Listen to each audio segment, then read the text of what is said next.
Well, today we're going to find the intersections of queer, race, art, soul, music, and passion. You are going to talk to Lorenzo A Davis, aka L. Hayes. Welcome to Unapologetically Queer. I'm your host, Al Ferguson. I am proud to talk to some of the most interesting people from our LGBTQ plus community. Being a Floridian myself, I know how the Florida LGBTQ plus community loves to have fun and party really all night long. We're in South Florida, come on. I'm getting ready for Disney Gay Days myself in Orlando, hosting many events up there. And here in South Florida, we've got to talk about Premonition Night. It is the largest LGBTQ plus social network in South Florida, which will be held at Pride Lines on June 3rd from 9 o'clock to midnight. You also can't miss L. Hayes' private EP release showcase party on the same date and at Pride Lines from 5 to 8:30 prior. The organizer of the shows, LDP Vision, is Lorenzo Davis, and will also be honoring four remarkable people from for the Open Heart Award. Lorenzo A. Davis, aka L. Hayes, I have to begin and welcome you, and I understand you're unapologetically queer. Is that right? Yes, I am. Unapologetically. No excuses here. Tell us a little bit about you here in the South Florida community. All of these intersections of all of these things that you do artistically. Well, pretty much it's just being there and being a voice for our LGBT community, especially being a Black gay man in our community. We have nobody really to identify or who are role models. So pretty much just telling my story and being truthfully transparent.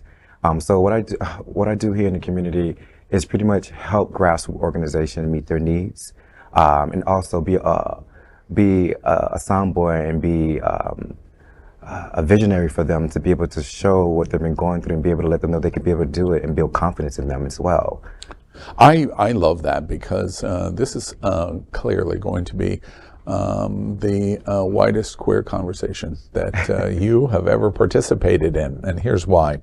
You're a recording neo-soul artist, health advocate, an activist, a filmmaker, project designer, visionary consultant, an entrepreneur, an artist, a singer, a dancer, and now this very white gay guy gets to talk to you from Wilton Manors. It's a long way from Miami's inner circle. Yeah. But in Wilton Manors, we're talking about people like you all of the time because the community, the central big neighborhoods of queer here in South Florida, which is definitely Wilton Manors, Fort Lauderdale, South Beach.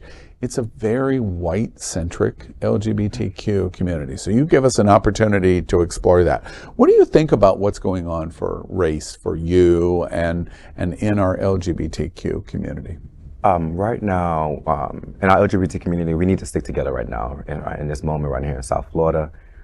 It's been very divided.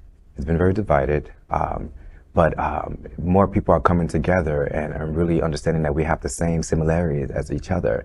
LGBT, we realize that we created our own home and safe place with each other. So as I've been living here, born and raised here, I see that we're becoming more out of the closet.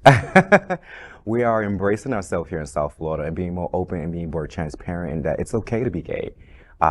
So I'm glad more people are coming out in South Florida and speaking up. Obviously, I've been speaking out and loud and proud. Just telling my story and the trials and tribulations of being a Black gay man living in the world in South Florida. Taboo. It's very taboo. They went pretty much just growing up being a gay Black man. It was very hard. There was no one I could be able to talk to.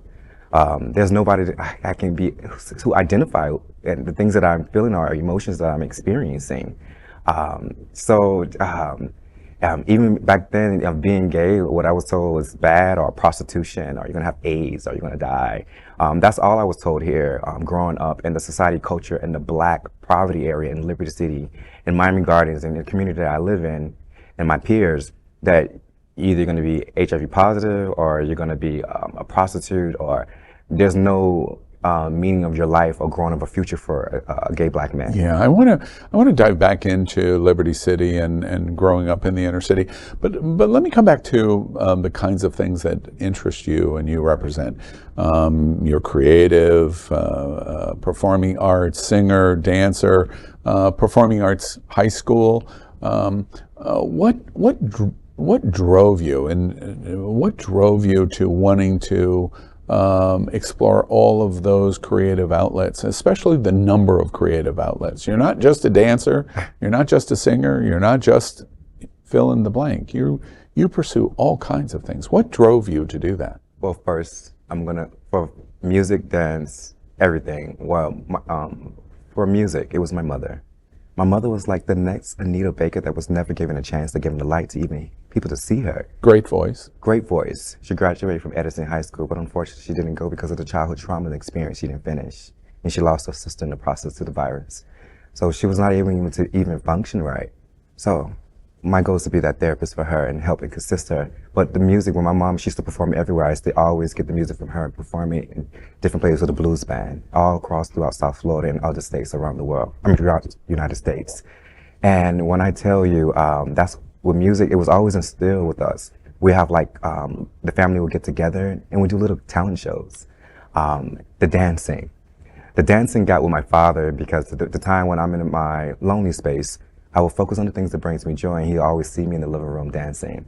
He pretty much connected me to an inner city group called the New Roller Funk.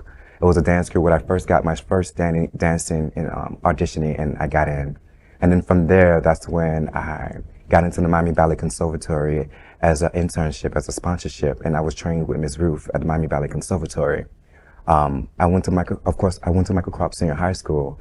I was the boys captain for the step team, and then from there, I mean, I stopped believing what everybody kept telling me what I cannot do. I'm curious from your seat.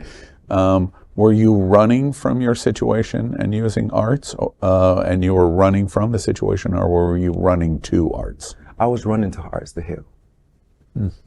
I was running to Arts to Heal, and not only that, Arts to Heal, and also show people a reflection of themselves. So they can see what they're doing to our people in the world around us. We was once in a place where families and community gathered. We had that. I remember growing up, I remember so many families. I remember children was in the streets. Christmas was Christmas. Thanksgiving was Thanksgiving.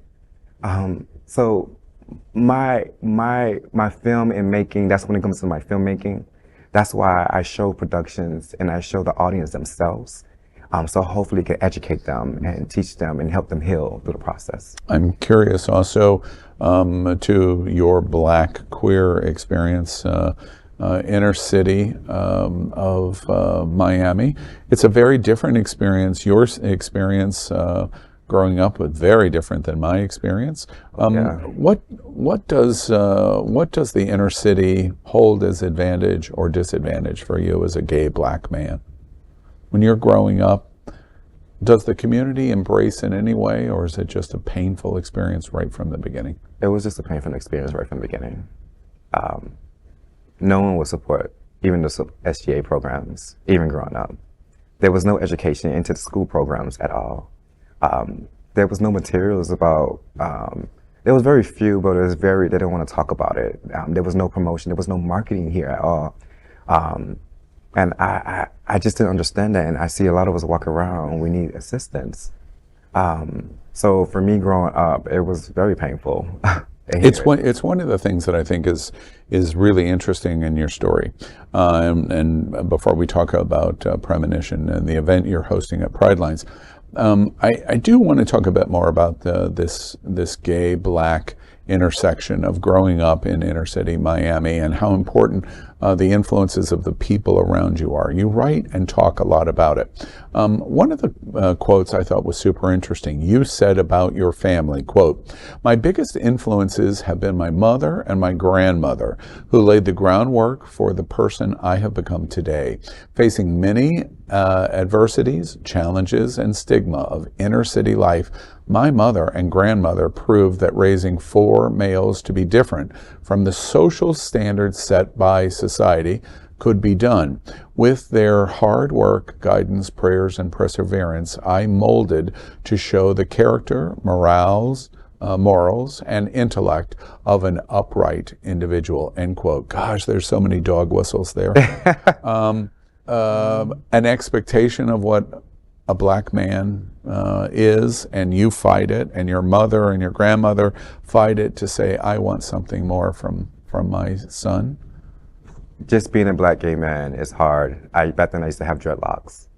So everywhere I go, I would get stereotyped in South Florida. Even I was in school, getting good grades, doing what I do in the community. I couldn't even walk down the street. I remember I was on 441. I got off from work. My first job was Burger King. I was walking down the street, and I guess they heard I was this gay guy, and they couldn't believe that I was looking like them, that I identified them, but I'm gay. And I was opening with it. As soon as I got off from work, they walked me down the street and rocked me. I ran for my life. I was running for my life. Everywhere I go, I would be in fear, not knowing, waking up, walking outside and get gunshot. Because over there in the area of Miami Gardens, Liberty City, the heart violence is always on the first 48. It's drugs everywhere. There's constantly people robbing people in that area environment. It's the program. I mean, in that time, literally, it's really bad time for me at that time.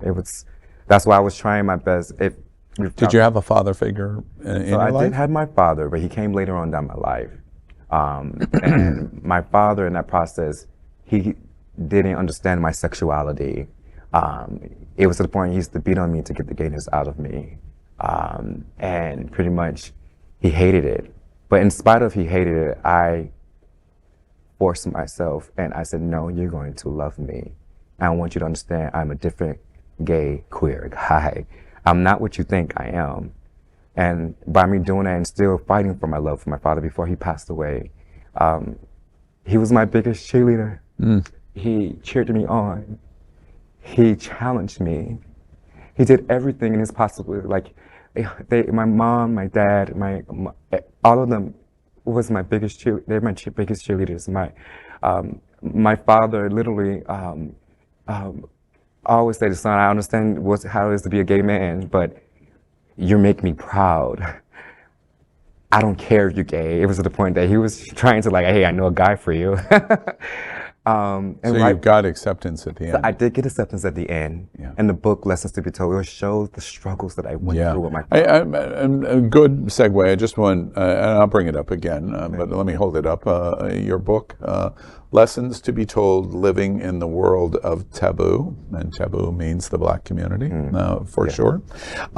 Something else that was interesting to me that really surprised me. You surprised me on another interesting intersection of your story, and it's a story of LGBT, but a black gay man, which contrasts very dramatically from the majority of what we see in Wilton Manors on Wilton Drive or in South Beach. And that is a story about faith and religion. Now, we're sitting in the television studios, at the Happening Out television studios, on the campus of Sunshine Cathedral. This is the largest queer church in the world here at Sunshine Cathedral.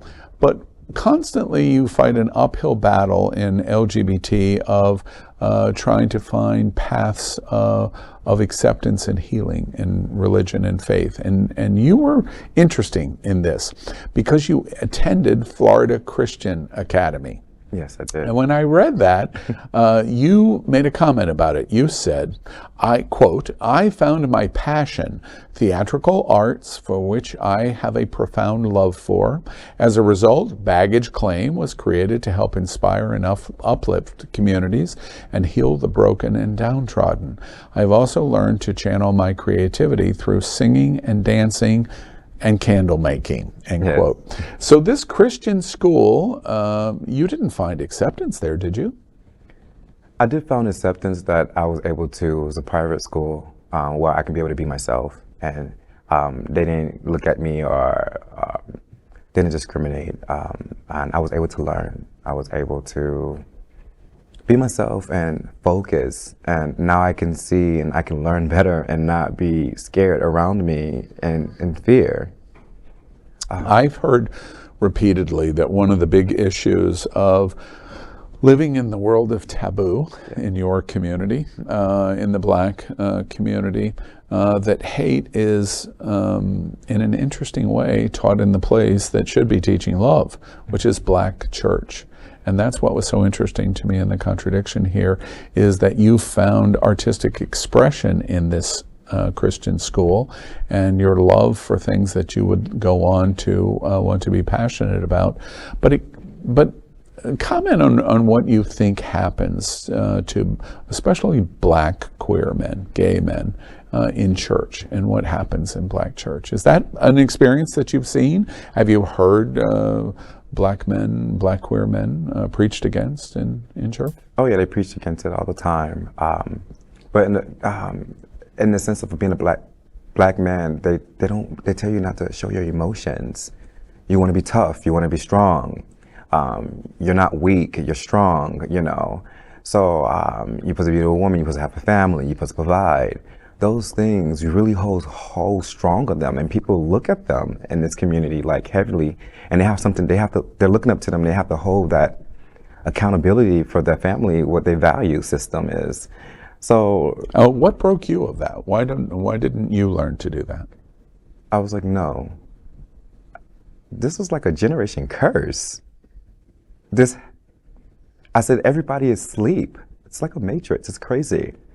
I realized once I sit still in the noise, I realized at that moment that you have to pre-program your mind. What is love? How to love? And all of this is you and healing self. You got it already.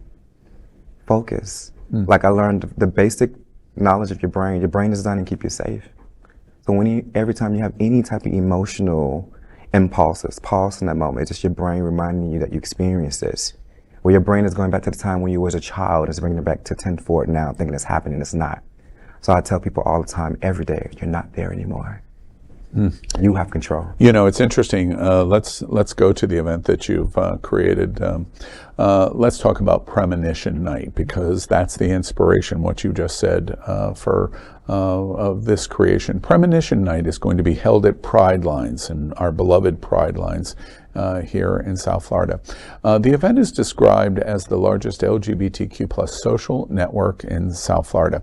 Tell me, it's June 3rd. You're going to do an LP release party, and then the event at Pride Lines from 9 to midnight. Tell me about what you're doing at Premonition Night. So Premonition Night is going to be talking about what we're dealing with right now in South Florida.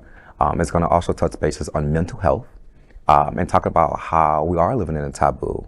But you're getting like a inside scoop of what our communities and our individuals, brothers and sisters, are going through. You have stage performances, monologues. You have other actors, recording artists that will be performing there as well. Full live production, and really we have another person that will be hosting. Her name is Trinice. Trinice Production. She will be hosting as Sugar Mama, narrating, telling the story about the community and what we went through, and telling the history of what's been happening in our community as you watch the process of Rhythmic Haze of the actual Premonition Night. And this lens that's being told, so it's like a collective of arts, whether it be singing, dance, spoken word, whatever. It's a variety of combinations of music, theatrical, right? You know, I'm exactly. a theater kid, so yeah, I can see that all over you. Does it come from the perspective of queer first, or does it come from the perspective of Black first? What comes first? Premonition.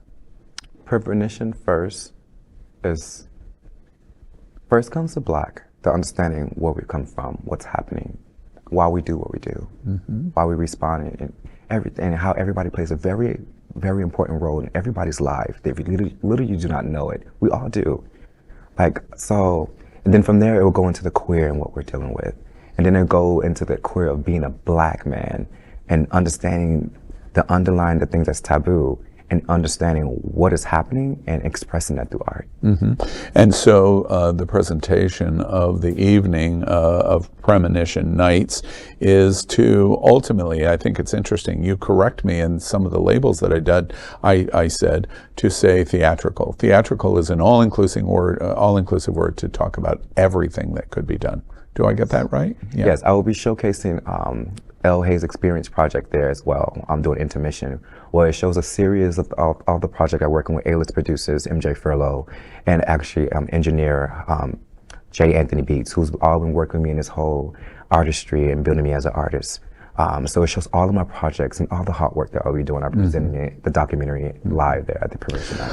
I think it's interesting it being at Pride Lines. Pride Lines is one of the states, certainly in Florida, top embracers of LGBT youth and young people in community, and they're invited to participate and come and see what you're doing, which I think is very admirable. I'm wondering what the reaction would have been on you if you could have come to an event like Premonition when you're 15 years old, 16 years old, what the reaction would have been of opening your world to that.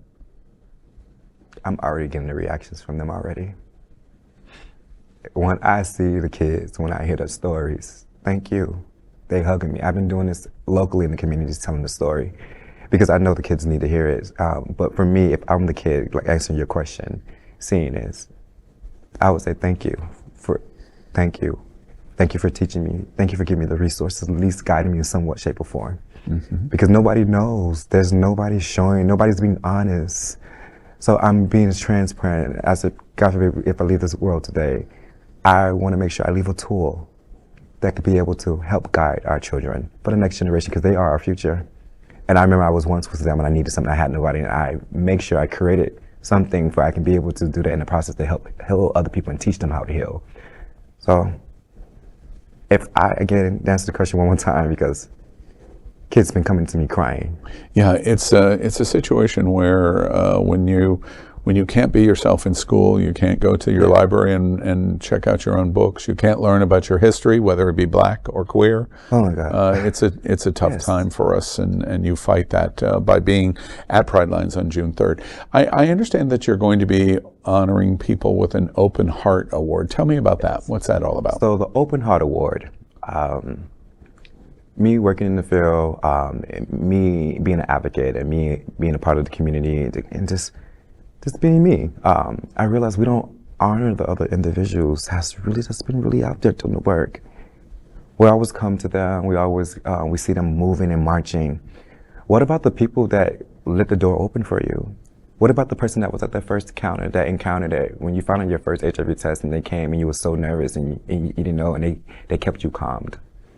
What about the individual where you met when you had a stressful time and you spoke and they just said some good words to you? So I call it the Open Heart Award, nominating those individuals who stand in the area where they are and still striving and helping others. Regardless of what title or they are, you have a heart, so we're going to honor you this and say thank you. We see you. And we believe in you, and that's why I call it the Open Heart Award. You know, it's one of the things that I think is very, very lovely. You know, I make the joke of sitting from this is the whitest interview that you've ever done. One of the things that I've learned about the black community and the black queer community, it's a lovely sentiment that I think of when you say that you're going to present this award, is you give them roses. And do it before they die. They don't get to hear it. They don't get to experience it. And that's exactly what you're doing here by giving Open Heart Award in advance. Well, Lorenzo Davis, aka L. Hayes, has an interesting challenge for all of us. As I was preparing for this interview and reading about Miami Ballet and singing and dance and film and theater and theatrical and activism, you had a very interesting quote, and I want to put that in front of everyone. He said, quote, "The world has seemed to have closed their eyes to all the social injustices that are occurring every day. And like the Matrix, once our eyes are open again, everything will be revealed. Faith, hard work, good morals, sound goals, a positive attitude, and an undying belief will be giving way, or can give way, to a better tomorrow. End quote. Lovely sentiment. What were you trying to tell us there? Once you understand stuff, and once you reprogram your mind, you're going to realize what's really important. What do you want to leave behind? Mm-hmm. How are you going to leave your step? How are you going to help others? We're not here forever. So my goal is, while I'm here, I'm doing as much work as I can to help as many people and create a platform for the kids to be able to tell their stories. That's all. I want them to tell their stories and give them a chance, regardless of the ability to pay or anything. Help them. Mm.